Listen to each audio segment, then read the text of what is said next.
de verdad, poder cumplir con los propósitos en cuanto a la enseñanza de su palabra, y que Él me pueda usar como un instrumento en sus manos para bendecir la vida de su pueblo, de sus hijos. Así que es una gran responsabilidad, siempre un gran privilegio. Y yo me gozo, la verdad es que me gozo. Al principio no les niego que era,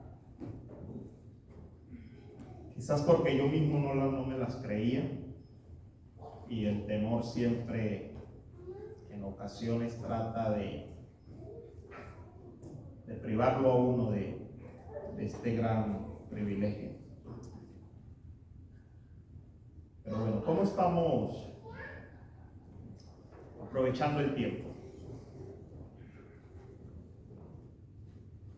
Creo que como creyentes la mayoría estamos de acuerdo en que vivimos tiempos finales, ¿verdad?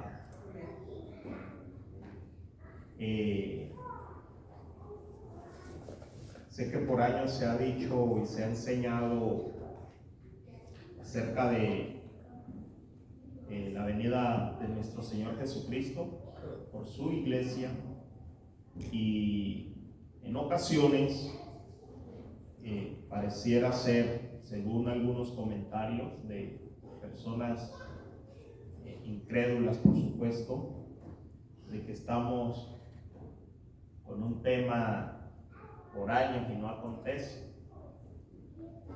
Pero de verdad estamos en los tiempos finales, y no sé cómo hemos estado nosotros aprovechando los días que el Señor nos permite ser parte de este mundo y de este lado de la eternidad. El domingo pasado compartíamos un tema que el Señor me permitió compartir, y lo titulábamos Aprovechando bien el tiempo. Poníamos la ocasión en que el Señor va a casa de su amigo Lázaro, en donde tiene un encuentro con las dos hermanas de Lázaro, Marta y María, una a los pies de Cristo y otra sirviendo a Cristo. Pero también teníamos el contexto de la entrada triunfal en Jerusalén, cuando el Señor entra montado en un pollino y el pueblo aclamaba su nombre. Y en ese contexto de aprovechando bien el tiempo, quiero empezar con la pregunta de ¿qué tal estamos nosotros aprovechando el tiempo? ¿Cómo vamos con eso? ¿Estamos aprovechando el tiempo o simplemente estamos viviendo la vida como algo cotidiano, algo monótono? Ya estoy programado, algo mecánico. Sé que a tal hora me levanto, el reloj despertador suena a las 6. Yo me levanto, me doy una ducha, si es que me la doy, porque no sé, creo que por cultura aquí en este país uno se echa el baño en la noche para en la mañana salir rápido, ¿verdad? Pero ¿qué tal estamos aprovechando el tiempo? Estoy programado, a las 6 me levanto, me tomo el café, me monto al carro, llego al trabajo, trabajo mis 8 horas, mis 10 horas, luego vuelvo a la casa o paso por la tienda, compro algo de mercado. ¿Qué tanto hemos honrado nosotros al Señor? ¿Estamos honrando al Señor con nuestra manera de vivir? ¿De verdad estamos honrando al Señor o solamente estamos viendo pasar los días? Ninguno que Porque para introducirme al tema que voy a estar compartiendo con ustedes, si Dios me lo permite, tenemos que tener en cuenta lo que hemos venido mirando acerca de la soberanía de Dios, pero también acerca del aprovechamiento del tiempo. Porque por un lado, hablábamos de la soberanía de Dios y decíamos que Dios tiene todo bajo su total y completo control. Todas las cosas están bajo el control de Dios. Dios controla todas las cosas.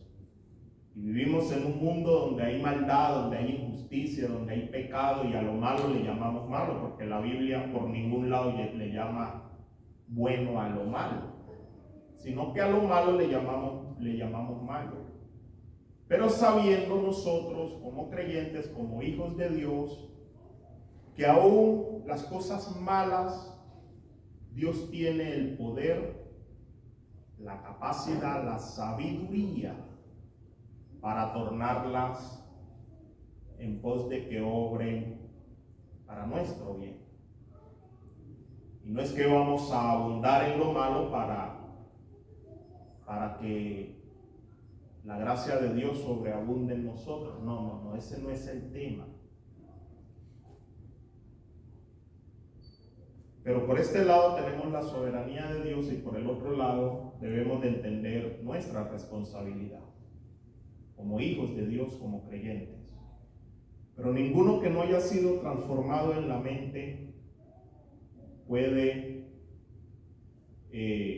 poner en equilibrio estas dos verdades, ¿verdad?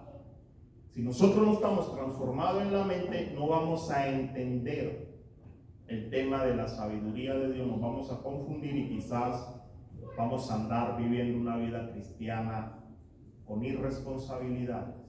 Porque bueno, al fin y al cabo Dios todo lo controla. De ahí vienen posiciones que dictan o enseñan de que como soy salvo puedo llevar mi vida como me dé la gana y al final sigo siendo salvo. Esa es una manera o una prueba de que su mente no ha sido renovada, porque las cosas no son así.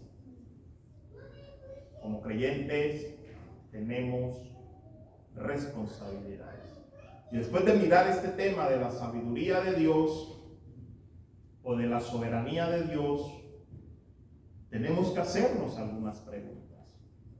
Surgen algunas preguntas.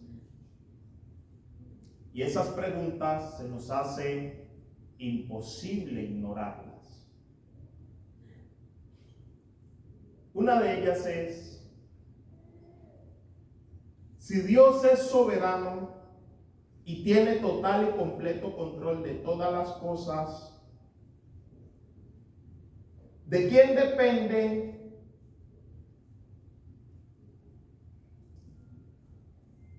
que nuestras vidas como cristianos avancemos o escalemos hacia arriba? Si Él tiene control de todas las cosas, ¿de quién depende? ¿Depende de Cristo o depende de nosotros? Nuestro crecimiento espiritual.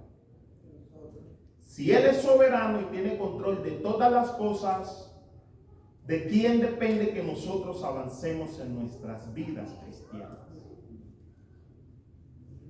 ¿Será que tenemos nosotros algo de responsabilidad en nuestro crecimiento espiritual? ¿O será que lo único que nosotros debemos de hacer es descansar en Cristo y dejar nuestras vidas en sus manos?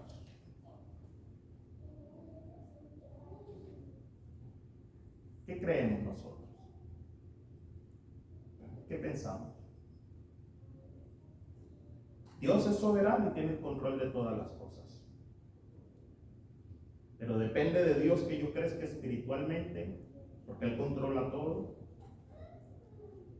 Yo solo tengo que entregarme a Cristo, descansar en Él y que las cosas surjan. ¿De quién depende?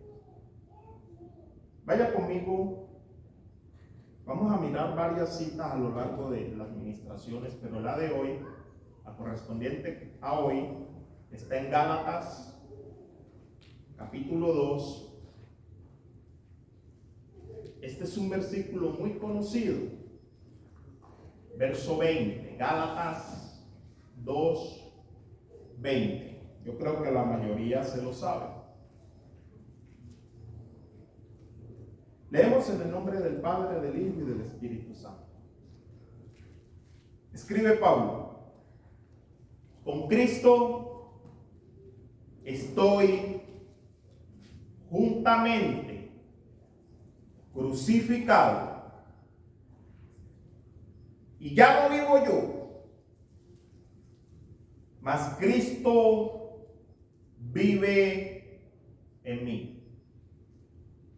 Y lo que ahora vivo en la carne, lo vivo en la fe del Hijo de Dios, el cual me amó y se entregó a sí mismo por mí. En el contexto de esta porción que acabamos de leer, Pablo está amonestando fuertemente a Pedro. Escuche bien.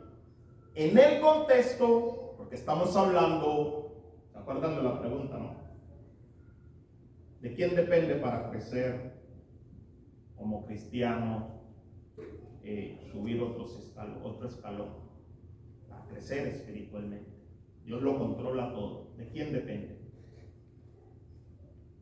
Pablo está amonestando fuertemente al apóstol Pedro, y lo está amonestando debido al comportamiento que Pedro empieza a mostrar con respecto a algunos hermanos creyentes que se encontraban en la iglesia allá en la región de Antioquía. Y la mayoría de estos creyentes que están en esta región eran creyentes no nacidos o no judíos naturales, no nacidos en Israel. En pocas palabras, la mayoría de estos creyentes en esta región, en Antioquía, eran gentiles. Ahí mismo donde usted está en Gálatas capítulo 2, váyase al verso 2, 11. Mire lo que dice Pablo, cómo amonesta a Pedro. Pero cuando Pedro vino a Antioquía, le resistí cara a cara, face to face, porque era de condenar la conducta de Pedro, el gran apóstol Pedro, era de condenar, está diciendo Pablo. Pues antes que viniesen algunos de parte de Jacobo, comía con los gentiles. ¿Qué hacía Pedro? Convivía y compartía con los hermanos no judíos, ¿verdad? Tranquilamente. Dice, comía con los gentiles, pero después que vinieron, se retraía y se apartaba porque tenía miedo de los de la circuncisión. Y en su simulación, algunos diríamos, ¿cómo tildaríamos a Pedro algunos? Porque en eso somos, pero sabios, ¿verdad? Cuando vemos una conducta inadecuada de un hermano, somos sabios. Y hay una palabra muy común y muy general en la mayoría de los creyentes: hipócrita. en la mayoría de los creyentes, cuando hay una conducta inadecuada de algún hermano, lo primero que eso es un hipócrita. Eso es un hipócrita.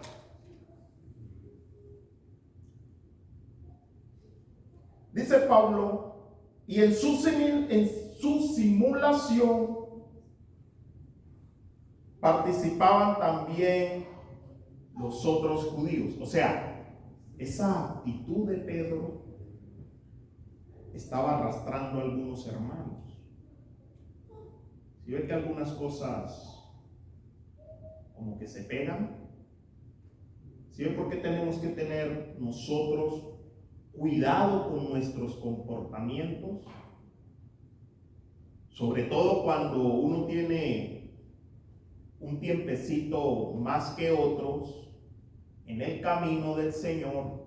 Tenemos que tener mucho cuidado de la manera en que nos conducimos, porque si bien por ahí hay gente que dice que nadie daña a otra persona, y uno usa enseñanzas como poner un limón dañado en medio de los otros limones, o una manzana podrida o a punto de dañarse en medio de manzanas buenas, y de seguro las daña. Pues bueno, hay cosas que sí van a influenciar, y uno es un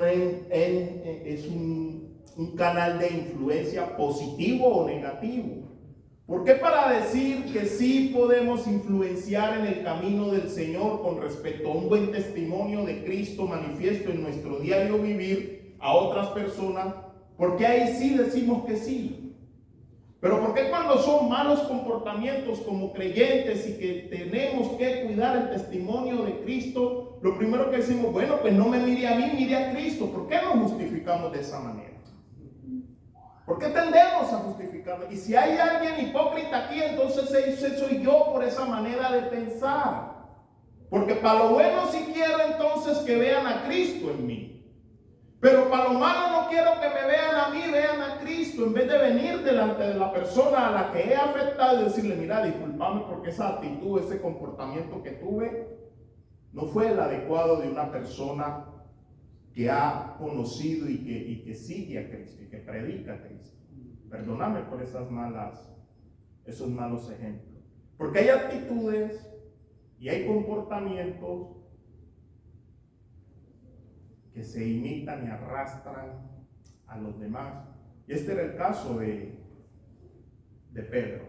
Dice que participaban también los otros judíos de tal manera que aún Bernabé, un hombre de peso, también en la fe, que aún Bernabé fue también arrastrado por la hipocresía de ellos. Así que Pablo está reprendiendo fuertemente a Pedro, y la reprensión de Pablo a Pedro es severa, porque ¿quién mejor que Pedro sabía acerca de este asunto? Acuérdense que Pedro había recibido una visión, la cual encontramos en el libro de los Hechos, en la que él se encontraba orando en una azotea, y ve cómo un gran lienzo se despliega desde el cielo, y en el lienzo él ve cómo hay cantidad de animales, y entre ellos animales inmundos. A lo que el Señor le dice, Pedro, mata y come. Y la respuesta de Pedro es, no, Señor, porque por mi boca no ha entrado nada inmundo. Y el Señor le dice, Pedro, no llames inmundo lo que yo ya santifiqué. Y la enseñanza que el Señor le está dando a Pedro en esta éxtasis o en esta visión es acerca de no hacer acepción de personas. Porque para Cristo vale lo mismo un judío que un gentil. Para Cristo vale lo mismo un rico creyente que la persona desamparada, el que vive en la calle, pero que ha creído en el Señor. Para Cristo vale igual. Cristo no se mide por los talentos, por la sabiduría, por la capacidad o por la fuerza que el hombre tiene por sí solo. A Cristo no le impresiona nada ni nadie, porque Él es Dios. Y Cristo le da este ejemplo a Pedro de que no haga acepción de persona. Y Pablo lo está reprendiendo fuertemente y cara a cara, precisamente porque Pedro está haciendo acepción de persona. Y lo está haciendo con un comportamiento indigno y un comportamiento inadecuado. Y dice Pablo que durante un tiempo Pedro compartió tranquilamente con estos hermanos gentiles. Sin ningún problema Pedro estuvo con estos hermanos. Pedro comió con ellos. Me imagino que Pedro entonó cántico con ellos en los momentos de la alabanza y de la adoración al Señor. Pero lo raro es que cuando vinieron una comitiva o una delegación de los judíos cristianos desde Jerusalén, Pedro cambió su comportamiento. Pedro empezó a retraerse.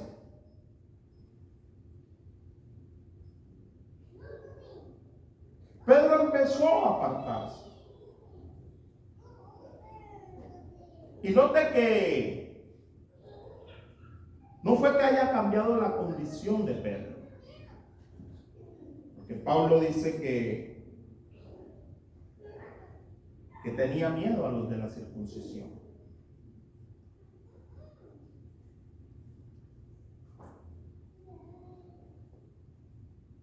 Y aquí hay una cuestión seria. Porque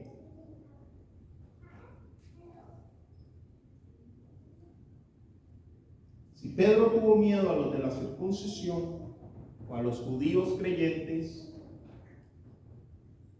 y por eso tomó esta actitud, entonces Pedro caminaba con el propósito de llenarle el ojo al hombre. ¿O no? Si tuvo miedo, porque Pablo está diciendo, porque tenía, al final del verso 12, léalo, al final del verso 12, ¿qué dice?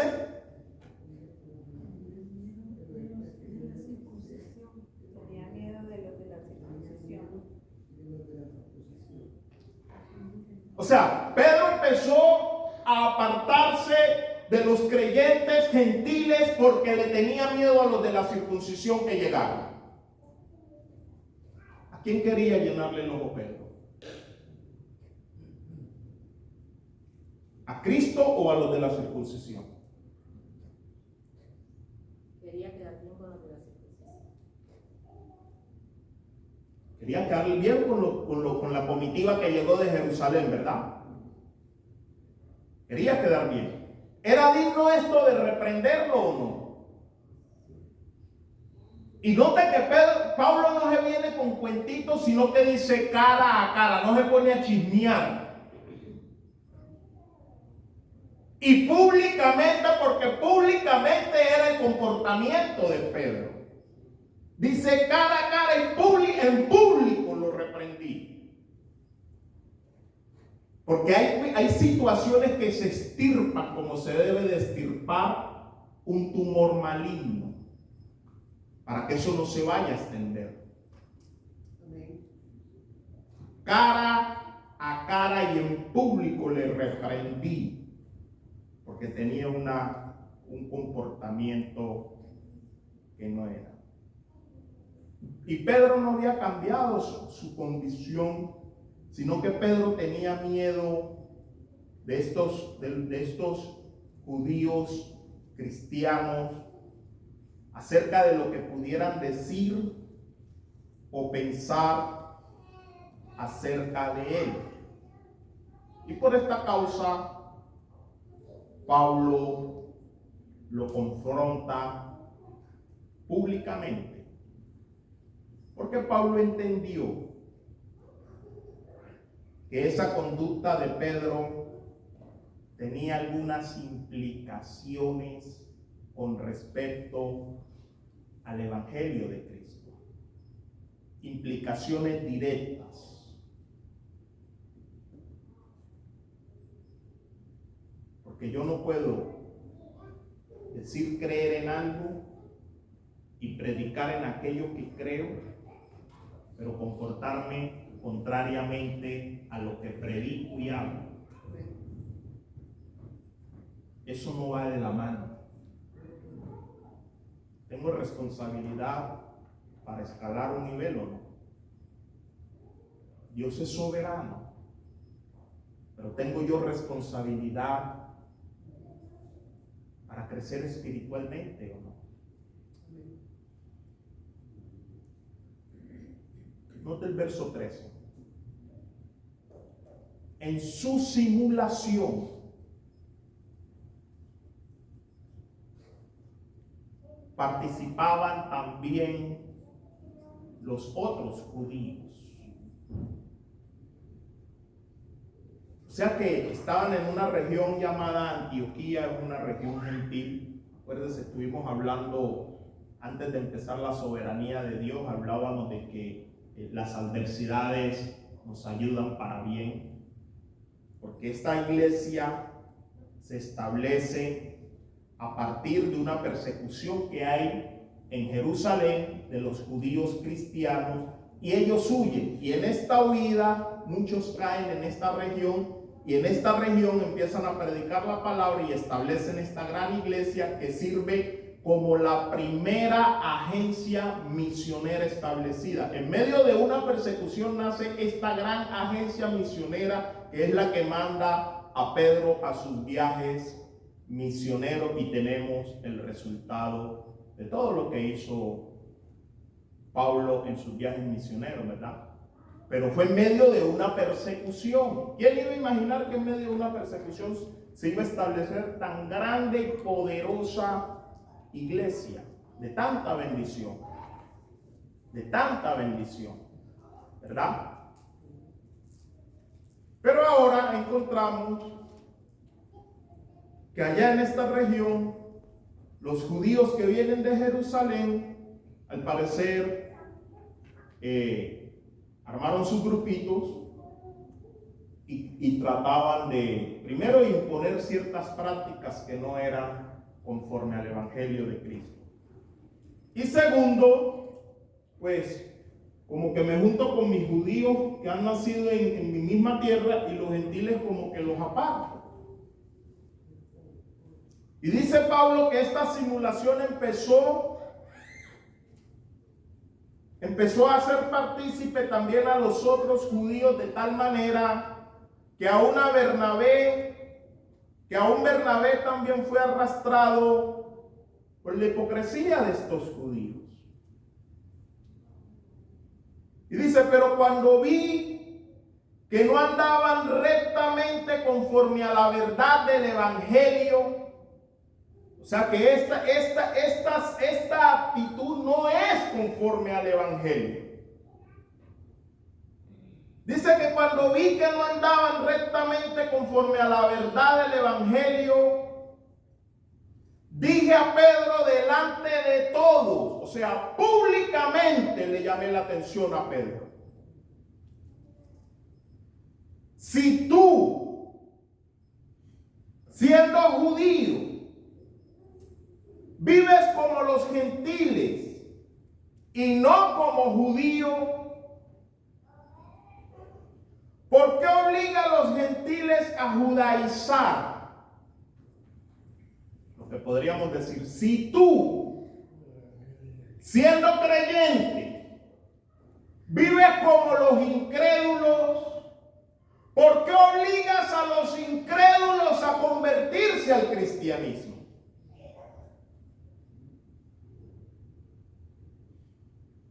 Una conducta inadecuada de un creyente puede arrastrar a otros.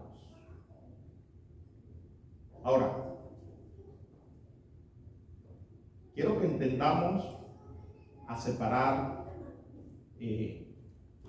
algunos absolutos.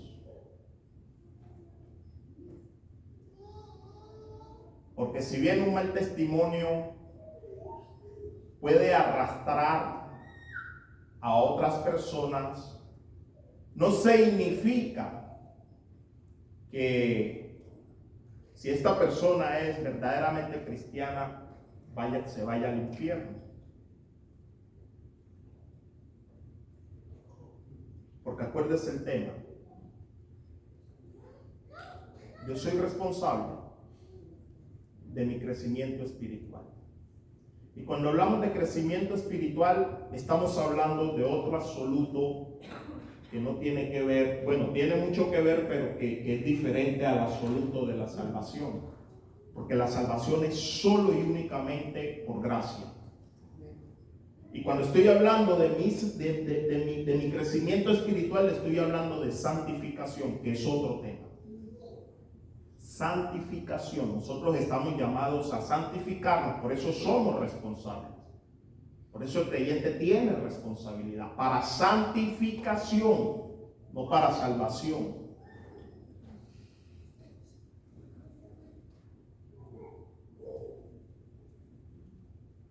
Pero una mala conducta puede arrastrar a otros, arrastrarlo en esa línea de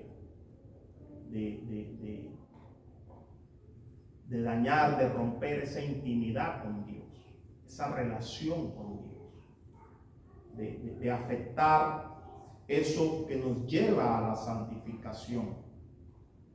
Pablo pudo acusar a Pedro de miedoso, de hipócrita, pero Pablo sabía que el problema de Pedro, el problema que estaba en la raíz de ese asunto, no era un problema de hipocresía en sí. Pedro no estaba caminando rectamente en cuanto a la verdad del evangelio, que eso es mucho más cuidadoso que un problema de hipocresía. Es mucho más serio el asunto. No caminar conforme a la verdad del evangelio que él creía y que él predicaba. Pablo quiere hacerle ver a Pedro y a nosotros que solo podemos vivir para Dios en santidad y en obediencia. Hay una sola manera en que el creyente puede vivir o debe de vivir. Y esa manera es vivir para Dios en obediencia y en santidad.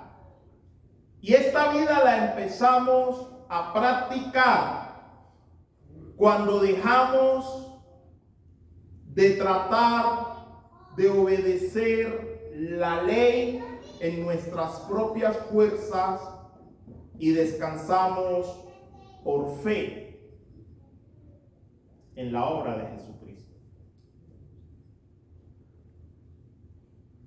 Mira el verso 19.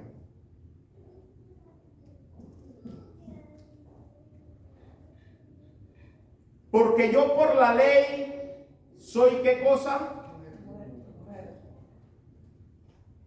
¿Y muerto para qué cosa?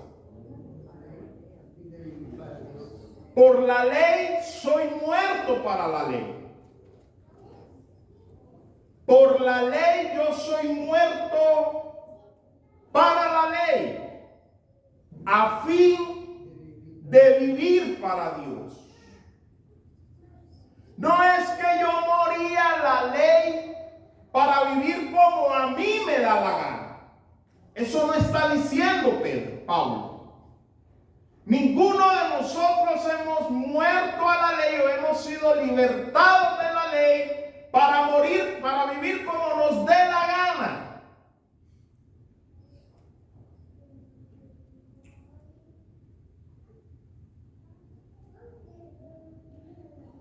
Nosotros morimos a la ley por medio de la ley a fin de poder vivir para Dios. Morimos a la ley por medio de la ley. Porque lo que Cristo hizo en la cruz, eso es lo que estipulaba la ley. Y por medio de esa ley morimos a la ley. Pero cuando morimos a la ley, entonces empezamos a vivir para Dios. En pocas palabras, cuando nosotros supimos y entendimos que nos era imposible llenar la medida de la exigencia de la ley, entonces ahí yo morí. Es imposible para el hombre llenar la medida y la exigencia de la ley. Y en ocasiones queremos enyugarnos con el yugo de la ley. En muchas ocasiones. Esforzándonos a cumplimientos y a cosas que Pablo está diciendo, por la ley fui muerto a la ley para vivir para Dios.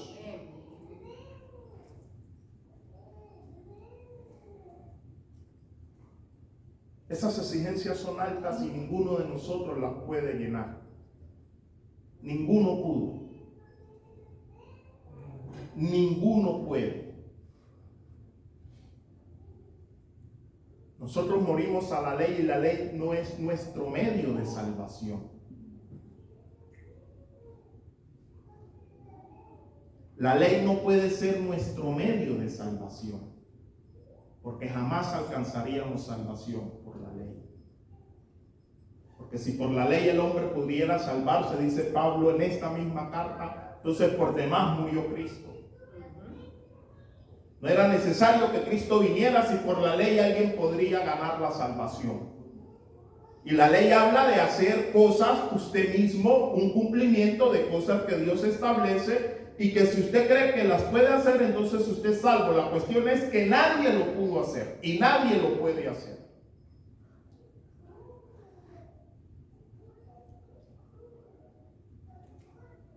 Entendimos que era imposible salvarnos por la obra de la ley, y la ley dejó de ser la normativa que dictaba nuestros parámetros de cómo conducirnos. Ya esa no era nuestra guía, porque a ella morimos para empezar a vivir para Dios. Entonces decidimos confiar solo y únicamente en Cristo. Solo y únicamente en Cristo. Confiar en Él, descansar en Él.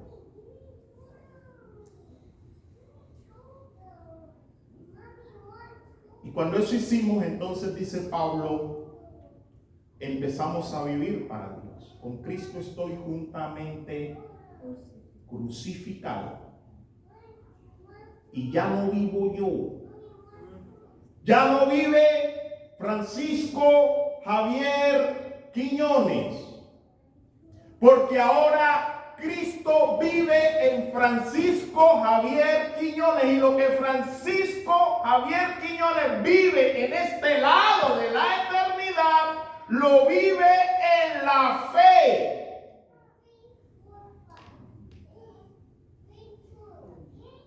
No es para vivir como me dé la gana. Empezamos a vivir para Dios.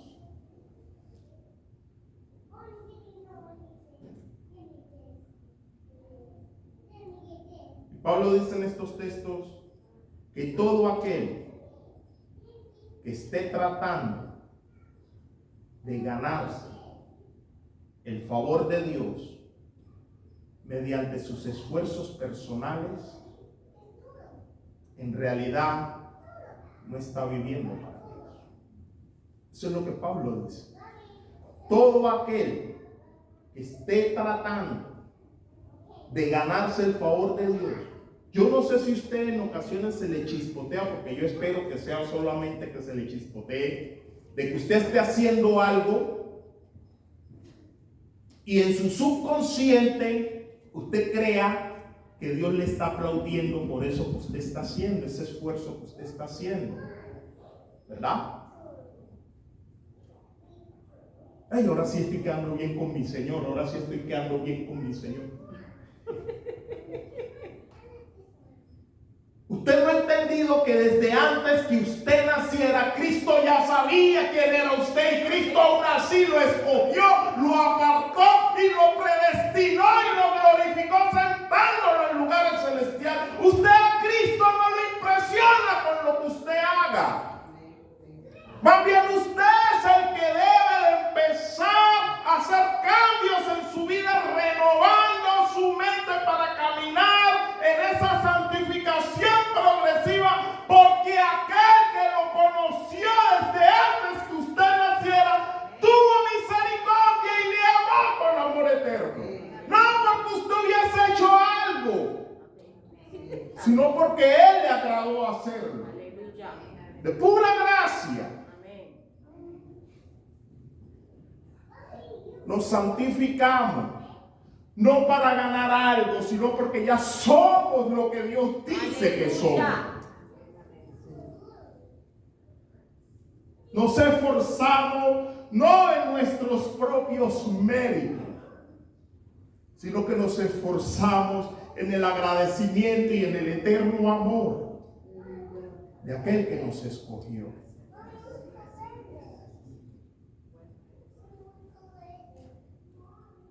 En realidad, si está tratando de impresionar a Dios y de ganarse el favor del Señor por sus propios méritos, caminando bajo unos reglamentaciones, no está viviendo para Dios. No está viviendo para Dios. ¿Cómo sé si estoy viviendo para Dios? Pablo lo explica. Estoy crucificado con Cristo.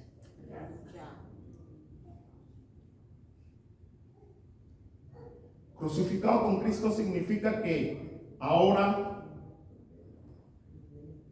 es menos Francisco Javier Quiñones y más Cristo en Francisco Javier Quiñones. Menos de mí. Y este menos de mí tiene que ir menguando día a día. Y voy avanzando cada día, pero siendo más Cristo. Más Cristo en mí. Póngase sobre sus pies y démosle gracias a Dios.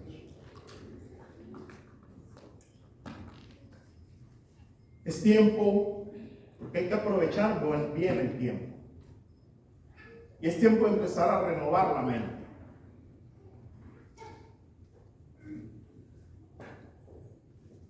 Usted no es lo que las circunstancias le están mostrando que es. Hay que hacer cambios en la mentalidad y en la manera de pensar. Hay que hacerle cambios. Y uno de estos cambios es la comprensión absoluta y el esfuerzo en permanecer en esa comprensión de lo que Cristo dice con referencia a usted y a mí. Usted no es la escoria de este mundo. Usted no es aquella persona que por causa de sus actuaciones y de sus procederes, de sus malas decisiones, que de hecho la mayoría de nuestras malas decisiones son producto de una falta de renovación de la mente. Pero usted no es eso. Usted es lo que Cristo, lo que Dios dice que usted Amén. es.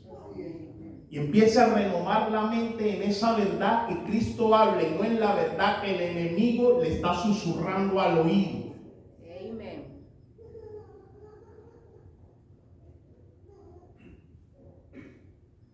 Usted es real sacerdocio, nación santa, pueblo escogido por Dios. Usted es pueblo que proclama la grandeza de aquel que lo llamó de las tinieblas a su luz admirable. Antes usted era lo que el mundo decía que usted era, lo que el diablo le decía. Usted es un pecador. Ahora usted ha sido lavado completamente en la sangre del Cordero de Dios que perdonó sus pecados clavándolo en la cruz y lo santificó, justificándolo a usted y a mí con una justificación eterna. De tal manera, usted pudo ser trasladado al ámbito celestial y ser sentado en lugares de privilegio, lugares celestiales, por Cristo Jesús, Señor nuestro. Te damos gracias a Dios y te bendecimos. Gracias, Señor, porque tu palabra es luz a nuestros caminos, es lumbrera en los pasos que damos cada día, Señor. Ayúdanos, Dios. Ayúdanos a ser esforzados y a ser responsables. Pero no a ser responsable en caminar conforme a mi propio esfuerzo, Señor, sino a caminar en la verdad que tú ya has establecido, que tú ya has presentado delante de nosotros. Tú nos las has revelado y nos las has entregado. No para que sea, Padre bendito, un libro en una colección de biblioteca, Señor, sino para que sea la guía que instruye, la guía que dirige, la guía, Padre bendito, que nos lleva día a día en cada paso que damos, Señor. Ayúdanos a renovarnos desde el entendimiento para poder comprender cuál es tu buena y santa voluntad, eterno Dios. Gracias por mis hermanos aquí presentes, Señor, por esta noche, por los que están a través de las plataformas. Te bendecimos, Dios. Nos vamos a despedir de este lugar. Te pedimos que tu Santo Espíritu, eterno Rey, permanezca en nosotros, sea vivificándose cada día en nosotros, sea guiándonos, llevándonos, Señor. Conduce nuestro carro, eterno Rey. Llévanos con bien a nuestra casa. Permítenos tener descanso que reconforte, Padre bendito, nuestro cuerpo, que aunque se va deteriorando, Señor, tú renuevas nuestras fuerzas cada día, eterno Dios. Y si el día de mañana nos permites despertar, Señor, que lo hagamos, Padre bendito, para honrarte a ti, aprovechando bien el tiempo, Señor, porque los días, Padre bendito, que vivimos son días en los que debemos de caminar con sabiduría y en santidad. En el nombre de Jesús te bendecimos y te damos la gloria y la honra por siempre. Amén. Gracias, hermanos. Bendiciones.